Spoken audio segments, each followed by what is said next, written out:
اعوذ باللہ من الشیطان الرجیم بسم اللہ الرحمن الرحیم وبہ نستعین وہو خیر المعین و ناصرین۔ آج دنیا میں انسان کامیابی کی طرف بڑھنا چاہتا ہے، اور ہر انسان کو کامیابی اور ناکامی کے اعتبار سے تولا جاتا ہے کہ کون کامیاب ہے اور کون ناکام ہے، لیکن ہر انسان کے اور ہر کسی کے تولنے کے جو ترازو ہیں وہ الگ الگ ہیں۔ دنیاوی اعتبار سے کامیابی کے معیارات، انسان کے پاس اگر اچھا پیسہ ہو تو وہ کامیاب ہے، انسان کے پاس اچھی جاب ہو تو وہ کامیاب ہے، انسان کے پاس اچھا بنگلہ ہو تو وہ کامیاب ہے، ایک خطیب کے لیے اس کے پاس اچھا ممبر ہو تو وہ کامیاب ہے، اچھی خطابت رکھتا ہو تو وہ کامیاب ہے۔ ایک جوان کے لیے اگر اس کے پاس تمام تر وہ دنیاوی کامیابی کے معیارات جو پائے جاتے ہیں، اسے ہم لوگ کامیاب مانتے ہیں، اور نہ صرف یہ کہ اسے کامیاب مانتے ہیں، اس کے سامنے ہم سر تسلیم خم کرتے ہیں، اس کا احترام بھی ہم اس کی کامیابی کے معیارات کو دیکھتے ہوئے کہ اگر کوئی انسان ہمارے گھرانے میں شیعہ ہوتے ہوئے IAS PCS بن گیا تو پھر ہماری تعریفیں بدل جاتی ہیں، ہر کوئی اس انسان سے اپنی نسبت جوڑنے لگتا ہے۔ ایک انسان کمانے والا اگر اچھا بنگلہ ہے اس کے پاس، تو ہر کس و ناکس اس علاقے سے گزرنے والا بتائے گا یہ جو بنگلہ ہے یہ ہمارے جاننے والے کا ہے۔ تو کامیابی کے دنیاوی معیارات الگ ہیں۔ اب سوال یہ ہے کہ پھر کامیابی کے الہی معیارات کیا ہیں، اسلامک معیارات کیا ہیں، قرآنی معیارات کیا ہیں، کہ قرآن مجید آ کر کسے کامیاب بتا رہا ہے۔ یہ تمام تر چیزیں آیا اصل ہیں یا اس کے ضمن میں ہیں؟ جوانوں کے درمیان سوال ہوتے ہیں، ان کے ذہن میں ہوتا ہے کہ وہ کامیابی کی طرف آگے بڑھ رہے ہیں، ان ظواہر کی طرف کہ جو کامیابی کے ہتھ کنڈوں کے طور پر استعمال کیا جاتا ہے یہ کامیابی ہے، یا اسلام چاہتا ہے کہ انسان شخصی طور پر کامیاب ہو ولو کسی بھی حالت میں رہے۔ لیکن اگر ایک انسان ہے، دنیا کی تمام تر خوبیاں ہیں، لیکن وہ معیارات، وہ تمام تر چیزیں جو اسلام کی کامیابی کے ہیں، اگر وہ نہیں ہیں، کیا وہ کامیاب ہے یا نہیں ہے؟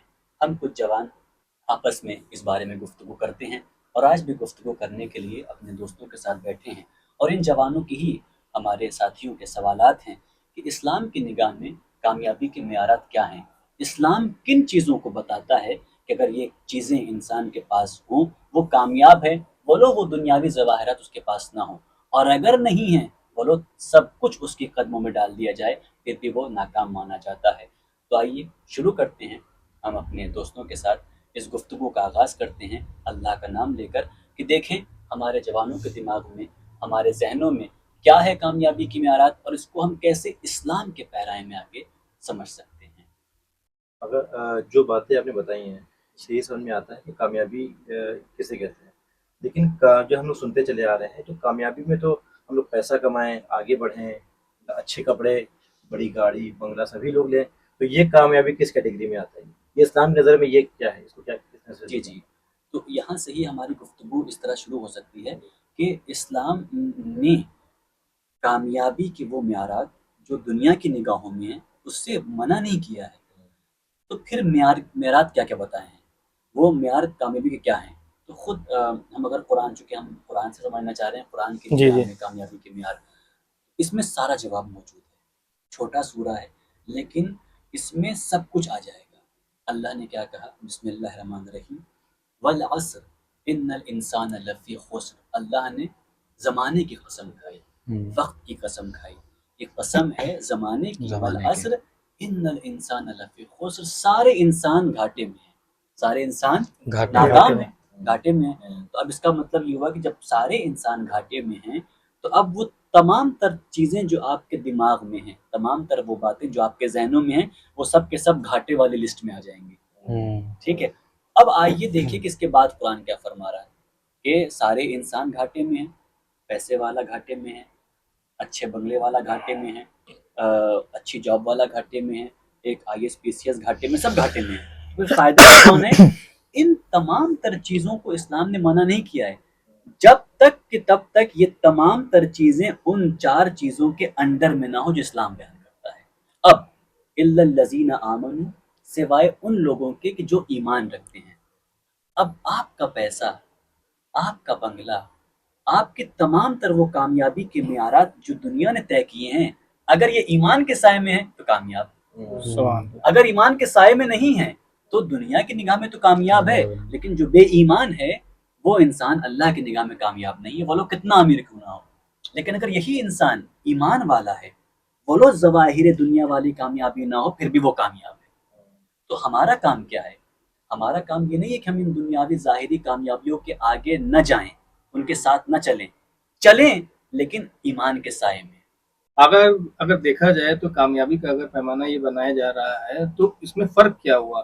ایک بے ایمانی کے ساتھ پیسہ کما رہا ہے وہ بھی دنیاوی اعتبار سے کامیاب ہے، اور ایک ایمان کے دائرے میں رہتے ہوئے پیسہ کما رہا ہے وہ بھی کامیاب ہے. اس کے پاس بھی بنگلہ ہے، گاڑی اچھی جو ہے، جاب ہے یا اچھے جو ہے ذرائع ہیں، اور ایک بے ایمانی کے ساتھ میں چیزیں سارے حاصل کر رہا ہے. اس میں پھر فرق کیا ہوا؟ جی جی کیا جو ہے چیز اس کے پاس بہتر ہے جو جی، جو ہے ایمان کے ساتھ میں کام کر رہا ہے؟ نہایت مفید اور اہم سوال جو ہماری گفتگو سے لوگوں کے ذہن میں آ سکتا ہے جی کہ آپ کہہ رہے ہیں کہ ایمان اللہ نے بتایا ہے کامیابی کا معیار. پھر ہم دیکھتے ہیں بہت سارے بے ایمان بھی کامیاب ہیں دنیاوی اعتبار سے. فرق یہ ہے، اس فرق کو ملاحظہ کیجیے گا تو بہت ساری باتیں ہمارے سامنے کھل کے آئیں گی. جو انسان بغیر ایمان کے کامیاب ہے وہ آسانی سے اس راستے کو چھوڑ سکتا ہے. وہ انسان کی جو پیسہ کما رہا ہے اس پیسے کو دشمن استعمال کر سکتا ہے، لیکن وہ انسان کی جو ایمان کے سائے میں پیسہ کما رہا ہے، جو اپنے اندر ایمان کا جذبہ لیے ہوئے ہے، پھر اسے کوئی خرید نہیں سکتا ہے، پھر وہ حرام کاری نہیں کرے گا. وہ انسان کی جو ایمان کے بغیر پیسہ کما رہا ہے پھر وہ رشوت بھی لے گا، پھر وہ اپنے پیسے کو غلط کام میں استعمال کرے گا، پھر یہی پیسہ انسانوں کے قتل کے لیے ہتھیار بنائے گا، پھر یہی پیسہ دنیا کو غلط کرے گا. لیکن جب یہ پیسہ ایمان کے سائے میں آ جائے گا تو پھر وہ دنیا کو لوگوں کی ترقی کے لیے استعمال کرے گا، وہ انسانوں کی بہتری کے لیے استعمال کرے گا. اب آپ کے سامنے ایک مثال دے، اس ہمارے ہندوستان میں، ہمارے ملک عزیز میں بہت سارے آپ نے پیسے والے دیکھے ہوں گے. آپ فرض کریں دو پولیس والے دونوں ہی شیعہ ہیں، ایک ایمان کے عہد و پیمان کے ساتھ شیعہ ہوتا ہوا ISPCS بن گیا، اور ایک شیعہ تو ہے لیکن اس ایمان کے عہد و پیمان کے ساتھ نہیں ہے. بتائیے اسلام کے لیے مفید کون ہے؟ وہ بھی جو ایمان کے اوپر عہد و پیمان کے ساتھ ہے. تو ایمان کا فائدہ یہ ہوگا کہ یہ ایمان آپ کو اس پیسے کا غلط استعمال نہیں کرنے دے گا. ایمان اسی لیے کہا جاتا ہے کہ ایمان ہو اور یہ تمام چیزیں ہوں تو کامیاب ہے، ایمان نہ ہو اور یہ تمام چیزیں ہوں پھر بھی ناکام ہے.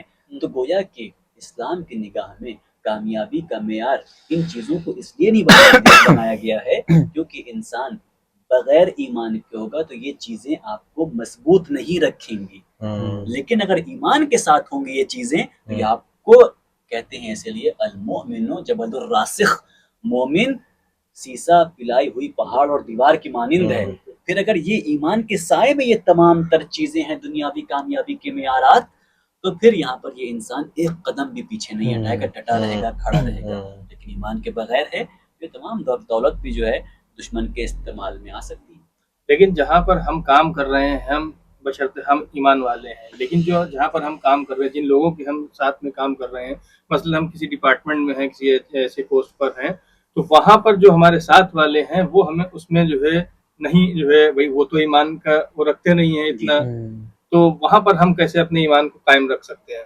بالکل یہ ایمان کی ذات میں ہے کہ اگر آپ نے قرآنی ایمان، یہ نہیں کہ ہم شیعہ گھرانے میں پیدا ہو گئے تو مومنی ہیں، کیونکہ ایمان کی اچھی بات یہ ہے، قرآن کی بڑی پیاری آیت ہے، یا ایھا الذین آمنوا آمنو، اے ایمان لانے والو ایمان لاؤ. یعنی ایمان کوئی ٹھہری ہوئی چیز نہیں ہے کہ آپ پیدا ہو گئے مومن گھرانے میں تو پھر آپ جو ہے بالکل ایک دم مضبوط ہیں، نہیں، آپ ایمان کو بڑھائیے. آپ خود پہلے اس بات کا اطمینان اور یقین پیدا کیجئے کہ میرا ایمان مجھے بھٹکنے نہیں دے گا، میرا ایمان مجھے ٹس سے مس نہیں ہونے دے گا. کیا ہے جملہ؟ لا تہنوا ولا تحزنوا وانتم الاعلون ان کنتم مؤمنین. سستی مت کرو، گھبراؤ نہیں، تم سب سر بلند ہو. اعلون یعنی تم سب کامیاب. اب دیکھیے ایمان کامیابی کے معیار بتا رہا ہے خدا، تم سب کامیاب ہو ان کنتم، شرط کیا؟ اگر تم مومن ہو. کیا مطلب اس کا؟ کہ آپ کا ایمان جب تک آپ اس پر کام نہیں کریں گے، اپنے ایمان کو اپنے قرآن سے ٹیلی نہیں کریں گے، اپنے ایمان کو سیرت اہل بیت سے نہیں ملائیں گے، یہ ایمان آپ کا فرق نہیں کرے گا کہ آپ ہوں چاہے دوسرا انسان ہے. آپ کو اس پہ کام کرنا پڑے گا، پھر یہ ایمان آپ کو بچائے گا بھی، یہ ایمان آپ کو آپ کی کامیابی کے معیارات میں آگے لے کے بڑھے گا. بہت سے حضرات ہم نے ایسے دیکھے ہیں جو اپنی جگہ وہ اپنے آپ کو کامیاب سمجھتے ہیں،